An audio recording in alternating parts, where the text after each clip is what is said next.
ناظرین، میرے اس YouTube channel مسلمانوں کے دین میں آپ کا خیر مقدم ہے۔ ناظرین، قرآن پاک میں سورہ طلحہ کی آیت نمبر 12 میں اللہ تعالیٰ فرماتے ہیں، اللہ وہی ہے جس نے 7 آسمان اور اسی طرح زمین بھی اپنی قدرت اور حکمت سے پیدا کیے۔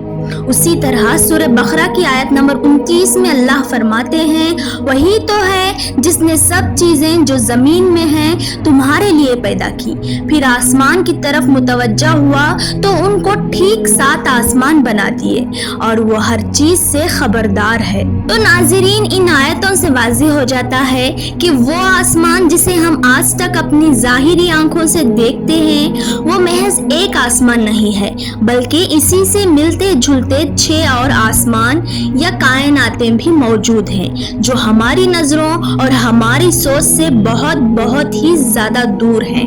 کیا ہماری اس کائنات کی طرح اور کائناتیں بھی وجود رکھتی ہیں، یا ہم انسانوں جیسے اور مخلوق بستی ہیں؟ اور کیا وہاں پر اللہ کے احکامات بھی نازل ہوتے ہیں جو کہ ہماری کائنات سے بالکل جدا اور الگ ہیں، یا پھر اسی سے مراد ہماری زمین کے ارد گرد قدرتی موجود ہیں جیسے کہ ٹروپوسفیئر، اسٹریٹوسفیئر، میسوسفیئر، تھرموسفیئر، ایکسفوسفیئر وغیرہ؟ زمین کی قدرتی میگنیٹک فیلڈ یا پھر اوزون لیئر وغیرہ ہیں جو ہماری زمین کو ہر لمحہ خلا سے آنے والے دیگر خطرات سے بچاتی ہیں اور زندگی کے وجود کو قائم رکھنے کے لیے انتہائی ضروری ہیں۔ جہاں تک آسمانوں کی بات ہے تو اس بات میں کوئی شک نہیں ہے کہ 7 آسمان سے مراد ہمارے آسمان جیسے 6 اور آسمان بھی ہیں اور 6 اور کائناتیں بھی موجود ہیں، جس کا ذکر قرآن مجید میں کئی جگہ پر کیا گیا ہے۔ قرآن مجید کے اندر 150 سے زیادہ جگہ پر آسمانوں کا ذکر کیا گیا ہے، جیسا کہ سورہ النبا کی آیت نمبر 12 میں اللہ فرماتے ہیں، اور ہم نے تم پر 7 مضبوط آسمان بنائے۔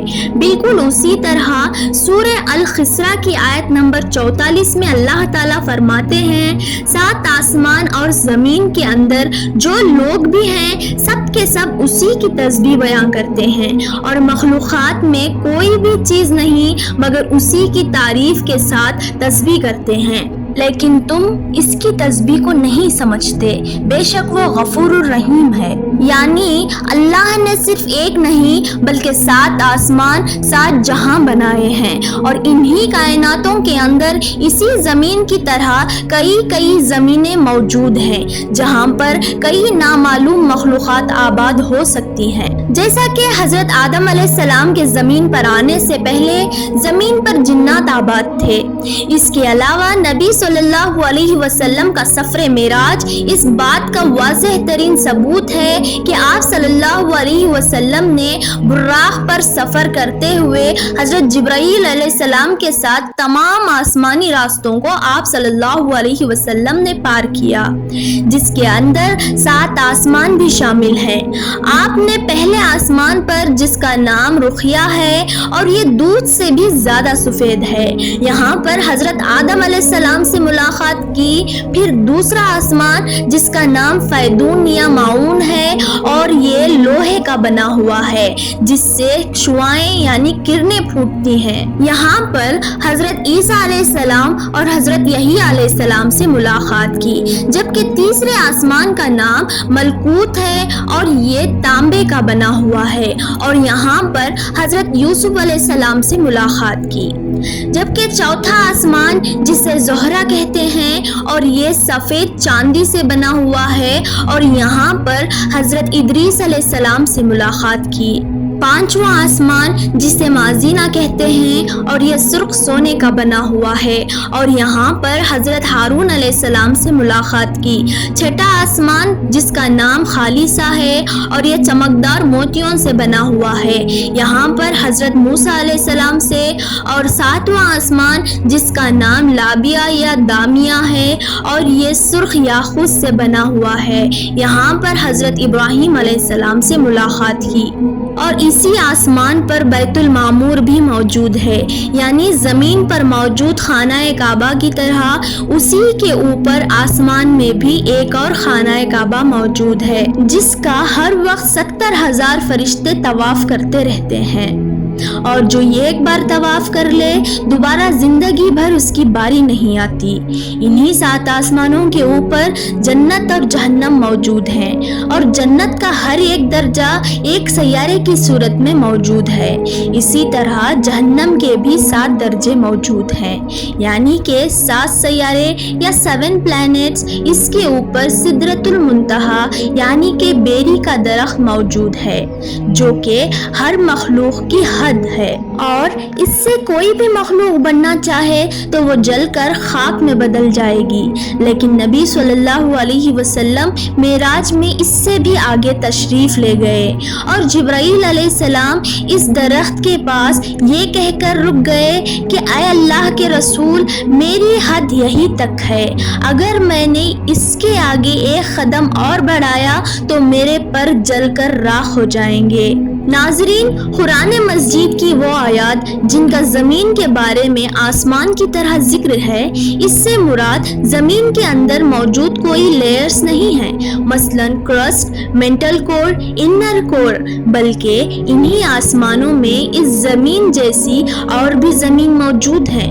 اور ان آیات کے اندر زمین کی طرح کا حوالہ دینے کا مطلب یہ بھی ہے کہ وہاں پر ہماری طرح بھی مخلوق موجود ہو سکتی ہے، اور یہ زندگی کی صورت کے اندر موجود ہے، ہم کچھ نہیں جانتے۔ اور اس کی مثال دینے کی وجہ یہ ہے کہ زمین زندگی کی علامت ہے، اور انسان بھی صرف اسی کے بارے میں جانتے ہیں۔ جب ان کی موت کا وقت قریب آتا ہے تو اس کی روح کو ہر ایک آسمان سے گزار کر عالم ارواح تک لے جاتے ہیں، جہاں قیامت آنے تک روحیں انتظار کرتی ہیں۔ جیسا کہ حضرت جبرائیل علیہ السلام نے سفر معراج میں نبی اکرم صلی اللہ علیہ وسلم کو سب سے تعارف کروایا، اور سب فرشتوں نے خوش آمدید کیا۔ ناظرین، پہلے آسمان سے دوسرا آسمان اتنا بڑا ہے جیسے کوئی صحرا کے اندر کوئی انگوٹھی موجود ہو۔ یہ ایک بڑے صحرا کے اندر ایک انگوٹھی کی کیا حیثیت ہو سکتی ہے آپ بخوبی جانتے ہیں، یعنی نہ ہونے کے برابر۔ اور اسی طرح ایک اور جگہ پر فرمایا، دوسرا آسمان پہلے آسمان کی نسبت اتنا بڑا ہے کہ دوسرے آسمان کو صحرا سمجھ لو، اور پہلے آسمان کو انگوٹھی جو اس صحرا کے اندر موجود ہے۔ اسی طرح ہر آسمان ایک دوسرے کے مقابلے میں ایک دوسرے سے ناقابل حد تک بڑا ہے، اور اللہ کا عرش اتنا بڑا ہے کہ 7 آسمان اور 7 زمین اللہ کے عرش کے سامنے صحرا میں پڑی انگوٹھی کی طرح ہے۔ اسی طرح آج سائنس ملٹی ورسز تھیوری کہہ کر کچھ اس طرح اس کی وضاحت کرتی ہے کہ ہماری اس کائنات جیسی کئی اور کائناتیں بھی موجود ہیں جو ایک دوسرے سے جدا اور الگ الگ ہیں۔ اس پر دنیا کے سبھی سائنٹسٹ یقین رکھتے ہیں، جیسے دنیا کے مشہور کاسمولوجسٹ ڈاکٹر ایلن گوتھ نے نیومیریکل کیلکولیشن سے ثابت کیا اور بتایا کہ جس کائنات کو ہم اب تک سب کچھ کہہ رہے تھے وہ دراصل ہماری اس پوری کائنات کا ایک چھوٹا ٹکڑا بھی نہیں ہے، جسے ہم آبزرویبل یونیورس کہتے ہیں، بلکہ اصل کائنات نان آبزرویبل یونیورس اس کے مقابلے میں 3×10⁻23 ٹائمز بڑی ہے۔ ایسی کائنات جسے نہ تو دیکھ سکتے ہیں اور نہ ہی اس کا مشاہدہ کر سکتے ہیں، اور نہ ہی اسے کبھی دیکھ پائیں گے۔ ناظرین، ہر شخص اپنی آنکھوں سے ہر روز ہر لمحہ اس بات کا مشاہدہ کرتا ہے اور کر سکتا ہے کہ اس کے سر پر بلند و بالا آسمان چھت کے مانند بغیر کسی ستون کے قائم ہے۔ کیا دنیا میں آج تک کسی انسان نے ستون کے بغیر کوئی عمارت قائم کی؟ اور کیا انسان اس کا تصور کر سکتا ہے؟ اور کیا ایسا ممکن ہے؟ لیکن وہ کر سکتا ہے، کیونکہ وہ بہت بڑی قدرت اور حکمت والا ہے۔ کیا اللہ کے بارے میں تمہیں کوئی شک ہے؟ سورہ بقرہ کی آیت نمبر 21-22 میں اللہ فرماتے ہیں، اے لوگوں، اپنے اس رب کی عبادت کرو جس نے تمہیں اور تم سے پہلے کے لوگوں کو پیدا کیا تاکہ تم پرہیزگار بن جاؤ، جس نے تمہارے لیے زمین کو فرش اور آسمان کو چھت بنایا اور آسمان سے بارش کو برسایا، پھر اس سے تمہاری روزی کے لیے پھل نکالے، پس جانتے بوجھتے اللہ کے لیے شریک مقرر نہ کرو۔ اور اسی طرح سورہ انبیاء کی آیت نمبر 32 میں اللہ کا فرمان ہے، اور ہم نے ہی آسمان کو محفوظ چھت بنایا، لیکن لوگ اس کی نشانیوں سے منہ موڑ دیتے ہیں۔ اللہ پاک ہم سب کو سچا اور پکا مومن مسلمان بننے اور اس کی نعمتوں پر شکر کرنے کی توفیق عطا فرمائے، آمین ثم آمین۔ تو ناظرین، پھر ملیں گے اگلی ویڈیو کے ساتھ، تب تک کے لیے اجازت دیں، اللہ حافظ۔